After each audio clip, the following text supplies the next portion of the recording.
அண்ணாத்தா, வெளிநாட்டுல இருக்கக்கூடிய நம்ம தமிழ் சொந்தங்களுக்கு தோசை எப்படி ஊத்துறதுன்னு சொல்லி கொடுங்க. அவ்வளவுதானே, சிம்பிளா சொல்லி கொடுத்துருவோம். தோசையம்மா தோசை. வீட்டுல சுடுற மாதிரி இருக்கணும், தோசை தோசையா இருக்கணும். அம்மா சுடுற மாதிரியா இருக்கா. மக்களே வீடியோ பாட்டு நீங்களும் செஞ்சு சாப்பிடுங்க.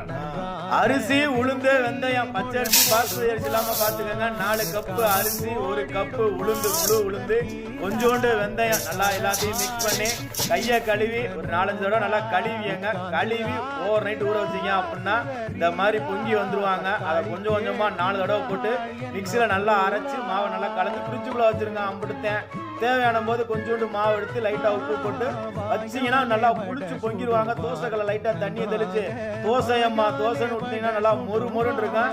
வெளிநாட்டுல தோசை ஊத்துறலாம் ஈஸியான ரெசிபி தான் நம்ம ஆல்ரெடி போட்டிருக்கோம். திரும்ப வெளிநாட்டுல சொந்தங்களுக்கு நல்லா போட்டிருக்கோம்.